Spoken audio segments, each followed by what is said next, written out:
Se tu tá aqui hoje, é porque tu quer aprender como fazer os lançamentos do componente qualidade, do acompanhamento do pré-natal e do acompanhamento do puerpério. Hoje a gente vai ver tintim por tintim como é que lança isso no ESUS. Essa apresentação ela foi feita com base no documento do Ministério da Saúde, que é a ficha técnica de qualificação a C3, tá? Quem é membro do P2 Clube Plus, a partir de R$19,90, vai ter acesso a este documento, tá?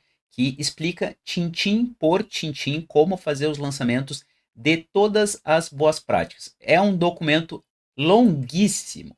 A gente tem da letra A, da boa prática A, até a letra K. Então, se tu faz parte do Clube P2, tu vai ter acesso logo no fim dessa live, eu já vou disponibilizar, e essa live vai ficar restrita para quem faz parte do clube. Não apenas do Clube P2 Plus, que é o R$19,90, mas quem faz parte do clube em geral, então vai ter acesso a essa live. Se tu tá assistindo isso agora, depois da live, é porque a gente já fez a edição e tu tá assistindo uma versão mais enxuta. Agora vamos para os atendimentos em si. Então eu tenho a questão aqui da primeira boa prática. A primeira já é conhecida de todo mundo, quem trabalha já na atenção primária conhece, que é primeira consulta de pré-natal até a 12ª semana de gestação, então isso aqui é mais velho que andar para frente. Então a gente vai agora lá para o SUS. Vejam que o documento ele segue bem a ordem de como é feito o atendimento, então a gente vai na prática lá mostrar, né? Lembrando que esse aqui é só a parte A, então a gente tem algumas formas, algumas coisas que a gente tem que levar em consideração, como por exemplo, esses pontos do SIAP, então a gente vai para lá, depois a gente vai voltar para cá, a gente tem os códigos de SIAP e os códigos de CID. Eu tenho aqui alguns cidadãos, lembrando que isso é uma versão de testes, então não tem nenhuma base, não tem nenhum dado de cidadão, não tem nada. Então, se eu colocar aqui cidadã gestante, que é uma pessoa que eu utilizo para fazer justamente esse tipo de treinamento, a gente tem algumas informações dela aqui que a gente vai adicionar. Eu estou com um perfil, vejam, de enfermeiro, eu consigo clicar aqui. Então, se eu for no SWAP, que é o subjetivo, objetivo, avaliação e planejamento, eu vou ter algumas opções. Para o indicador A, vamos tentar ser um pouco mais objetivo. Para o indicador A, o que eu tenho que fazer? Se eu estou falando da primeira consulta até a 12ª semana, é a consulta que eu vou marcar no ESUS que esta pessoa ela é gestante. Eu estou atendendo pela primeira vez essa garota e ela está em gestação. A gente vai direto aqui no campo objetivo. Daí depois eu tenho algumas outras informações aqui, como dados antropométricos, sinais vitais, glicemia, e aqui eu tenho a DUM, no dia 30 de maio. Daí eu venho para a parte de avaliação. Quando eu venho aqui em avaliação, eu posso colocar um CID e um SIAP. Esse perfil é de enfermeira, então só aparece o SIAP. Aqui, no caso, se fosse um médico, teria o CID aqui do lado, tá? Então, quando eu falo em registrar com CID e SIAP, o Ministério da Saúde ele foi bem categórico. Ele falou que apenas pessoas acompanhadas com uma faixa de CIDs e SIAPs vão ser consideradas dentro do componente de acompanhamento da primeira consulta e também das outras consultas que estão lá nas Boas Práticas 2. Então eu tenho aqui esse rol de CIDs e SIAPs. O sistema já coloca essa condição gestação como situação ativo. Eu clico em adicionar e ele já vai trazer para mim o card que é referente ao primeiro cuidado pré-natal. Eu, em geral, oriento que tu preenche isso aqui da melhor maneira possível, porque isso aqui é bem importante. E como eu coloquei aqui uma DUM, que é 30/5/2025, ele já vai fazer o cálculo depois para mim do tempo da semana. Todo aquele cálculo que a gente precisa, normalmente ele já vai fazer a partir desse período que eu tenho aqui. Então, como a gente já atingiu o critério do CBO, que é um enfermeiro, com um SIAP correto e também com a DUM ali que está dentro da 12ª semana, então a gente já tem basicamente os critérios para conseguir atingir esta primeira boa prática, tá? Porque a gente tem o quê? O critério do CBO, tá certo, né? A gente tem aqui o tempo, 12ª semana. A gente botou ali na 10ª semana mais ou menos. E a gente tem aqui o CID correto, W78. Além disso, tem o SIAP, né, no caso. Além disso, tem todos esses outros CIDs que eu posso cadastrar aqui. Tu vai conseguir fazer o acompanhamento pré-natal desde que tu seja enfermeiro ou médico, porque os próximos também é isso. Vamos encerrar esse atendimento. Para encerrar o atendimento, não tem mistério. tu desce até a parte do tipo de atendimento, ele automaticamente vai estar como consulta do dia, e aqui a gente obrigatoriamente tem que marcar algum tipo de conduta. Então aqui a gente vai liberar ela, mas se eu precisasse mandar para algum outro profissional, eu ia clicar aqui em manter cidadão na lista de atendimento e ia digitar o nome do outro profissional.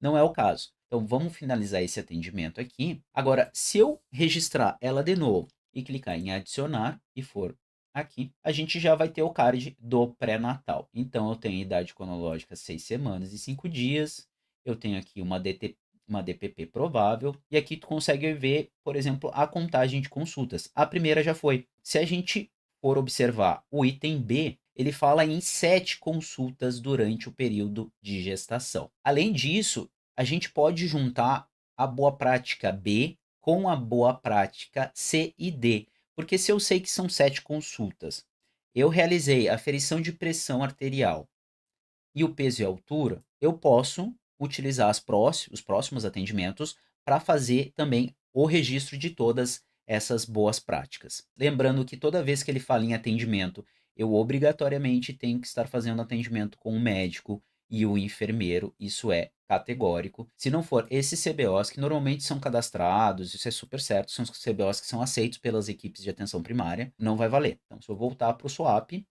eu posso utilizar essa ferramenta aqui. Se eu utilizar ela, ele já vai incluir automaticamente aqui na avaliação o CIAP ou o CID W78. Isso aqui garante para mim que este atendimento ele vai estar dentro do contexto de acompanhamento pré-natal. Ou vocês marcam esse item aqui, ou vocês coloquem qualquer um destes outros CIDs e CIAPs. Qualquer um desses. Ou tu faz esse tipo de organização com a tua equipe, ou vocês não vão ter contabilizados os atendimentos. É muito comum eu chegar em alguma unidade de saúde, para quem não sabe, eu presto assessoria para alguns municípios e faço treinamento. Daí eu chego para ver o perfil, às vezes, de uma gestante, não está contabilizando. Tem 16 atendimentos. Ela super foi na unidade de saúde, que é uma coisa assim bem importante. Só que daí não foi marcado nenhum desses CIDs. Porque na correria, o profissional da equipe ali marcou só aquele problema ali, porque não tem como um médico atender uma gestante ou uma enfermeira e não falar sobre as questões de gestação, né? Por mais que seja uma dor de cabeça, qualquer coisa, enfim. E daí não colocou aquele código e não contabilizou. Isso é bem importante. Eu considero que, eu vou ser um pouco conservador aqui, eu prefiro fazer o peso e a altura, contar o peso e a altura e também a aferição de pressão arterial a partir da segunda consulta. Por quê? Vamos levar em consideração que o Ministério da Saúde só considera isso após a primeira consulta, antes da 12ª semana. Então, no mínimo, a gente vai ter, ao invés de 7, 8.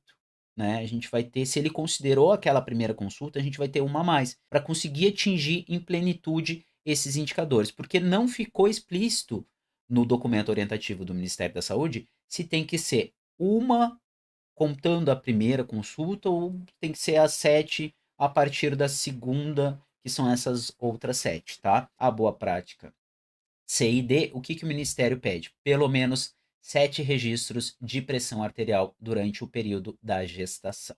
E também 7 registros de peso e altura durante o período da gestação. São muito parecidos porque é bem simples. Então, onde que eu coloco isso? Basicamente aqui na área do objetivo.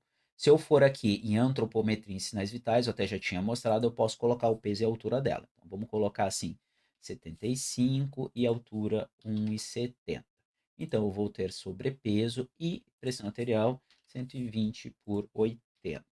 Tudo certo, tá? Então, vamos encerrar esse atendimento, que eu vou mostrar isso aqui na escuta inicial e depois na atividade coletiva. Na escuta inicial é bem mais breve, ela é muito parecida, eu tenho que colocar aqui ainda um código, então eu posso botar o A98, por exemplo. Boto o W78, enfim, estamos atendendo uma gestante, e daí eu posso registrar também o peso. Ela ganhou um pouquinho de peso, 71, e, opa, nem lembro quanto peso ela tinha.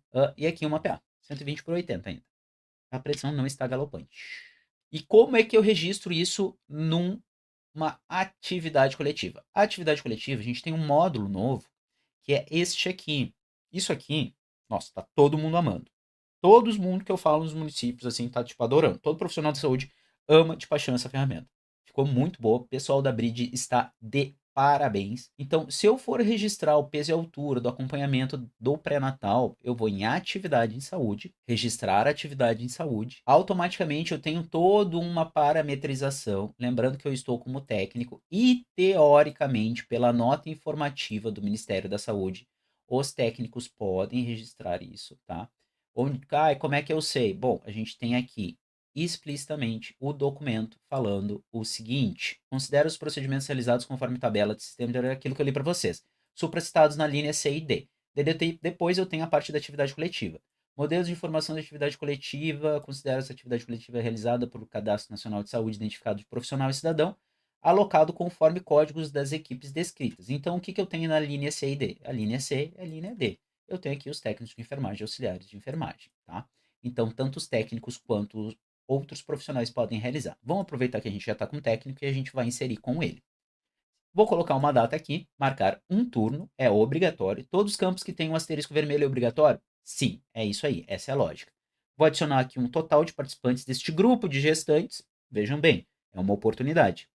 Grupo de gestantes, 20 gestantes. Vamos colocar o Kinês aonde ocorreu. Ah, mas não aconteceu na unidade de saúde. Não tem problema, colocamos aqui. Salão paroquial. Se teve um outro profissional, normalmente a avaliação antropométrica tem mais de um profissional, ainda mais quando a gente tem bastante pessoas.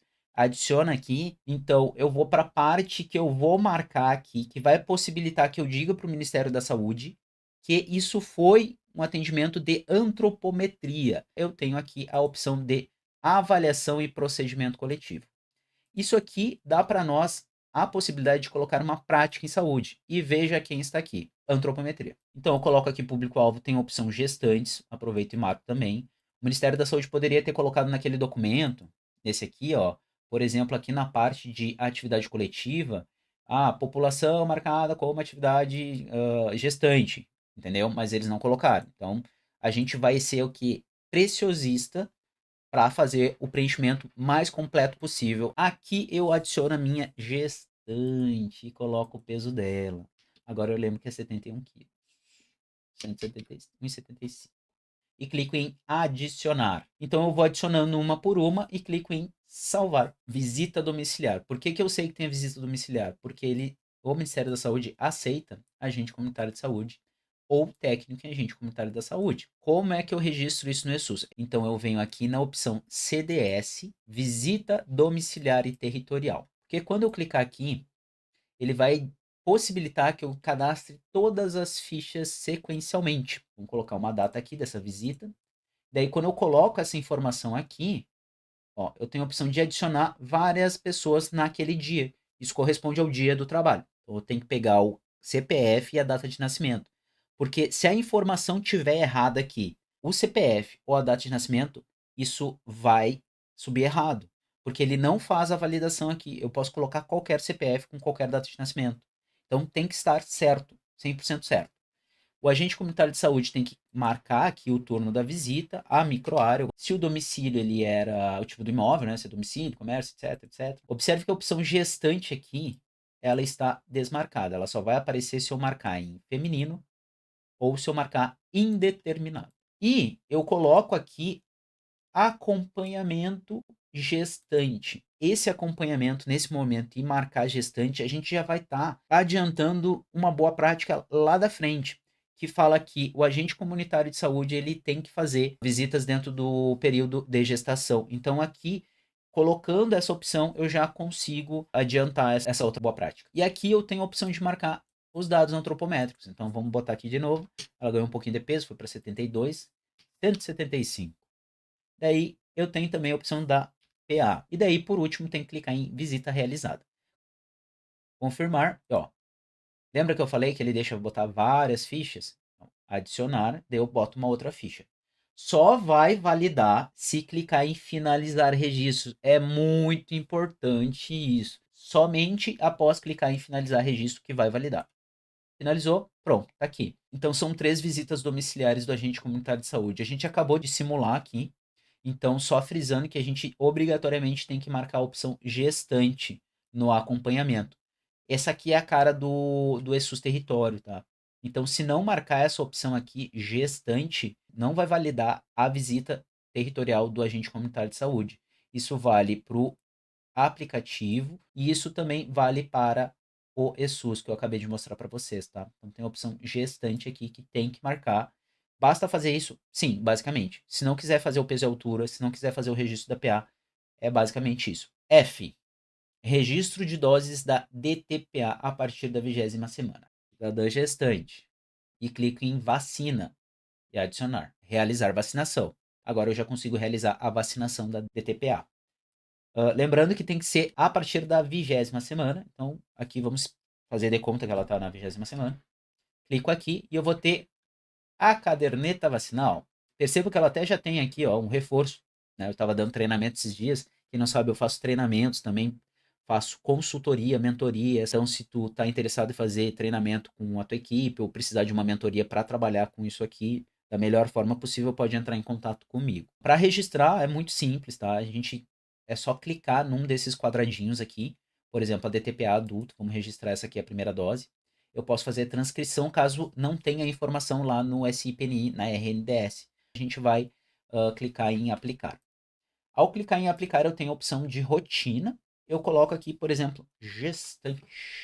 Marco ali o lote. Via da administração fica por conta sempre em geral, né? Intramuscular ali. Tem outras vias ali também. Deltoide esquerdo. Posso colocar alguma observação? Pode. Tem 300 caracteres. Não se empolga. Só 300 caracteres.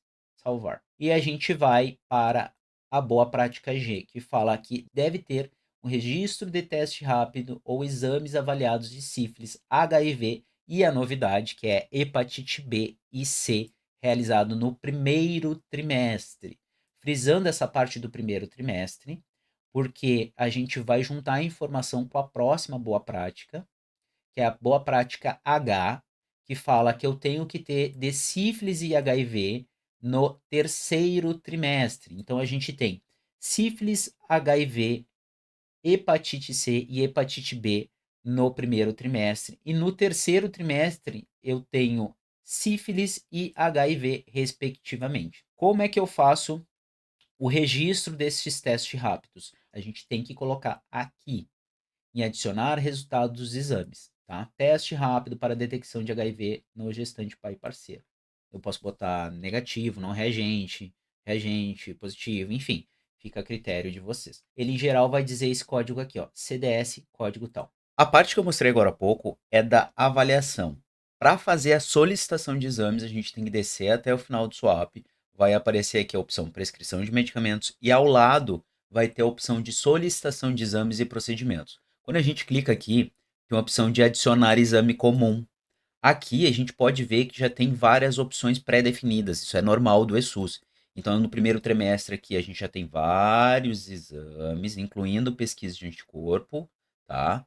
Mas a gente tem para o segundo semestre e para o terceiro semestre. Caso tu queira fazer a solicitação por conta, assim, não queira colocar todos aqueles exames, tu pode digitar aqui, por exemplo, HIV ou botar gestante, né? Que a gente tem o exemplo da gestante aqui, ó. Teste não treponêmico para detecção de sífilis em gestante, HIV e sífilis. E se a gente for falar de hepatite, a gente vai ter algumas opções e daí a gente tem que sempre utilizar como referência aquela referência do código que o Ministério da Saúde oferece para nós, que está no documento que eu deixei. Lembrando que aqui, ó, vocês podem ver que tem muitas opções, então não é qualquer um que vai ser identificado pelo Ministério da Saúde como o exame correto. Então a gente tem que utilizar os códigos corretos, porque senão não vai ser contabilizado e a gente vai perder este momento da solicitação, tá?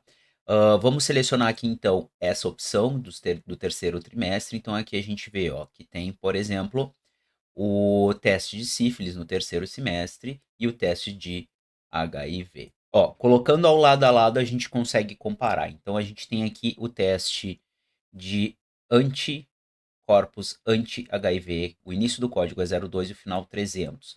Se a gente procura aqui, a gente pode observar que não tem nenhum teste que faz aqui referência a este final de código 300. A gente tem um final 040, 058 e só.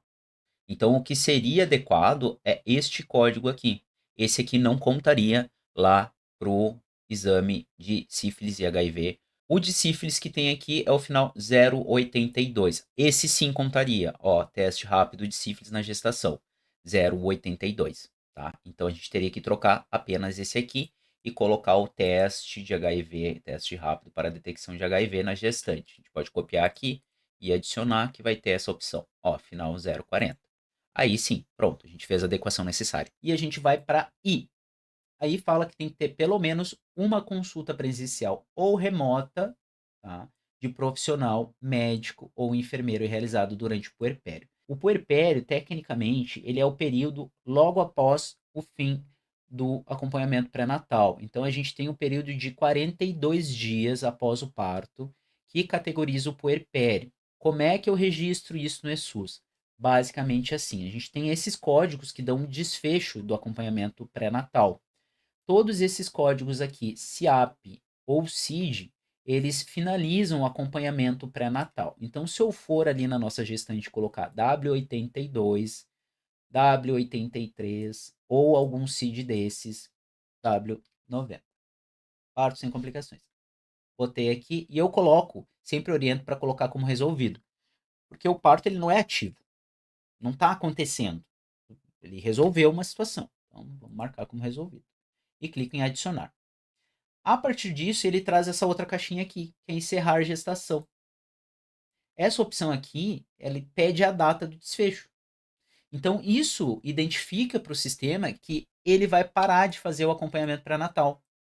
Então, a gente sabe que terminou o pré-natal, começa o puerpério. Então, a gente assim consegue registrar que o pré-natal terminou e automaticamente a gente já consegue adicionar o acompanhamento do puerpério, tá? Então a gente tem dois momentos, porém eu acho que é só um.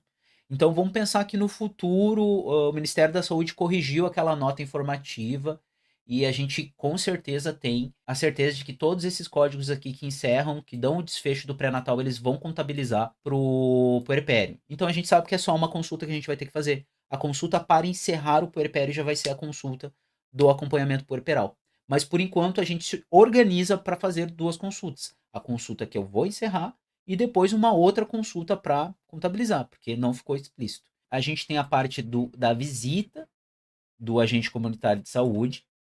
A parte da visita do agente comunitário de saúde é praticamente a mesma coisa que a visita do agente comunitário de saúde durante o pré-natal. Aqui é onde gerou mais dúvida para mim, porque o pessoal do Ministério da Saúde não colocou explicitamente se tem que marcar uma opção gestante ou puerpério. Tá? A gente tem aqui acompanhamento da puérpera.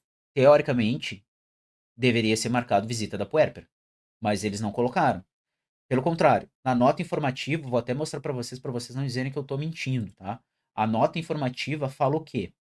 Que a visita, ó, modelo de informação de visita domiciliar e territorial, ele considera o registro da visita domiciliar, o preenchimento motivo da visita, gestante. Pronto. Esqueceu a puérpera. Então, o que, que eu tenho para dizer para vocês? Marquem gestante.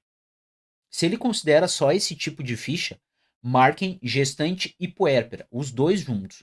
Para quem não sabe como faz o registro, eu mostrei há pouco tempo, não custa mostrar de novo. Daí eu venho aqui em CDS, visita domiciliar de novo, e tá aqui, vamos aproveitar aquele que a gente já estava registrando, ó. Daí a gente vai vir aqui, ó, eu consigo marcar os dois? Consigo. Marco os dois, sei lá. Vai que no futuro ele resolve mudar as coisas e diz que vai aceitar também puerpério, ou diz que tem que ter obrigatoriamente a puérpera marcada? Não sei. Então, assim, a gente fica muito na dúvida, tá? Então, é literalmente igual ao acompanhamento da gestante durante o pré-natal, só que daí eu vou fazer naqueles períodos dos 42 dias, logo após o desfecho do pré-natal. E o último é o atendimento do dentista, tá? O atendimento de dentista é bem parecido com o que a gente tinha lá no Previne Brasil.